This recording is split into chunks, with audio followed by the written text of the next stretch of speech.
I am so excited to talk about cherry pie. I've been working on a lot of cherry pies this week, and I've always been intimidated by cherry pie, but I have found a good recipe and I have some really great tips that this is going to make this a really easy cherry pie.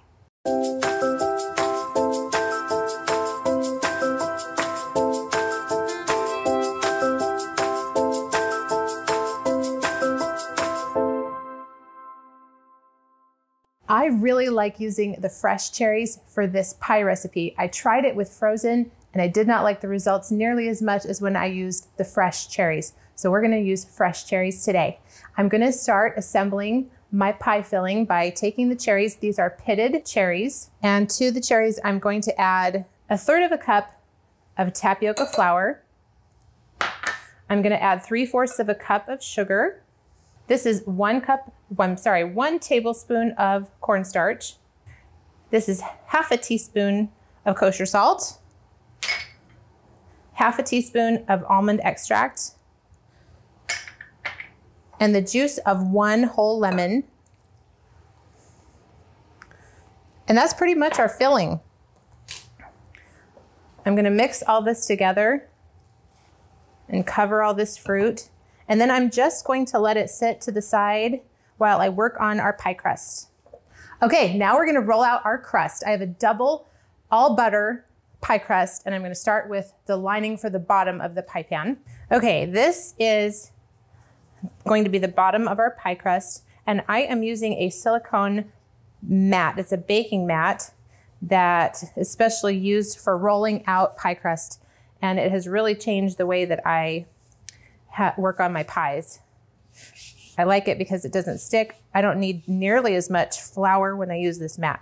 So I'm just gonna roll this out into a 12-inch circle.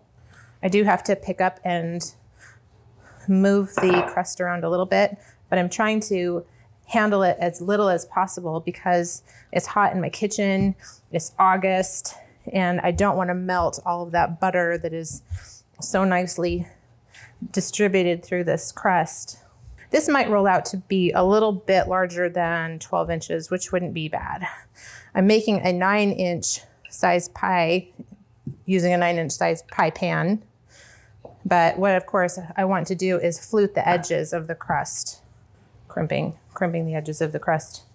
Okay, that's pretty good. The edges are rough, but they're gonna get cut off anyway. So I'm gonna try to, oops. What? I have to scrap it and start over. When I made this pie crust, I used a food processor, which I love, but I also don't touch it very much. So it actually needs like 1 go around or else it's just a little too crumbly, which is sort of to my advantage. That means that if I make a mistake like I did, I can just start over. Okay, now I'm gonna try to move this crust over to my pie pan. And what I like to do is fold it in half and then fold it in quarters. That should allow me to ease it into the pie pan. And then I just unfold it.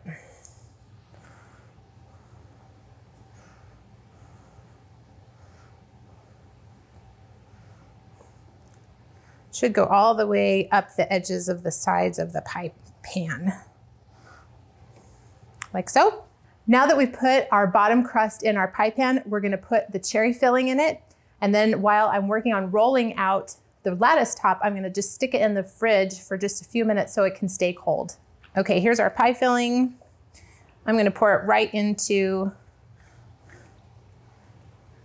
our pie crust and get all that juice in there because it's got the sugar and the flavors. This is about 5.5 cups of dark sweet cherries. And I think it's just perfect. It's almost like 2 full layers of cherries across the width of this pie. I'm gonna roll this out to about the same size as the bottom crust, about a 12-inch circle because I wanna cut about 10 strips out of this crust for my lattice top. Okay, I'm using a pizza cutter to cut this dough. It's just really easy to kind of follow this grid. If you don't have a grid like this, just measure about 1 inch. And you're gonna see like not every single strip is exactly accurate, but it's about 1 inch per strip. Before I put the top crust on, I'm putting about a tablespoon of butter pieces on the top of the fruit. Just distribute them as best you can. So I'm putting about 5 or 6 lattice strips going one direction to make my lattice crust. And then I'm going to go back the other direction and add the additional strips.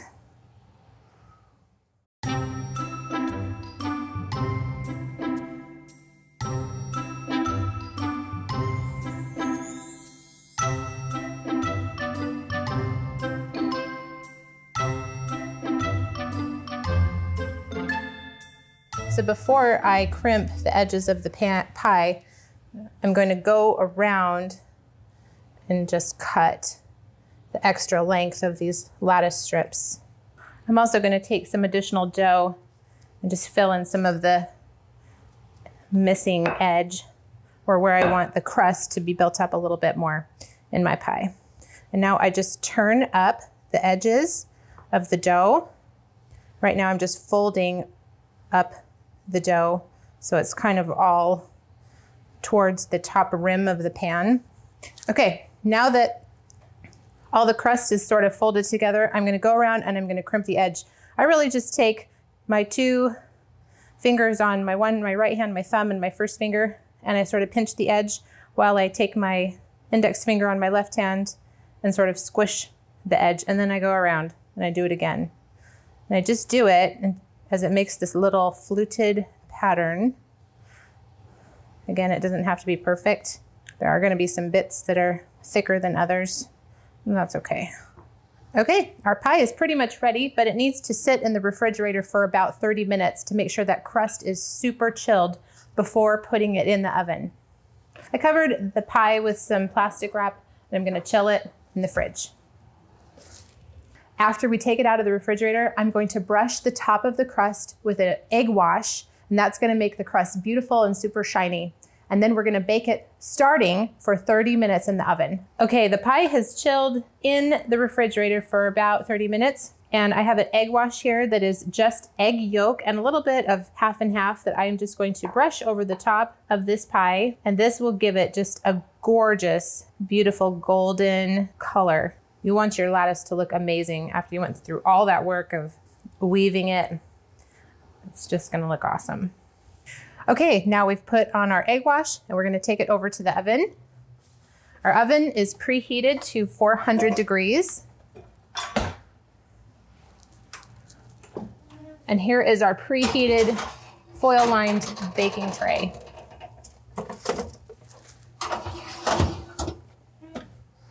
Okay, the pie has baked for about 30 minutes. Now what I'm gonna do is take the pie out of the oven. I always try to put a foil collar around my pie halfway through the bake time because, as you can see, it just starts to brown on the edges.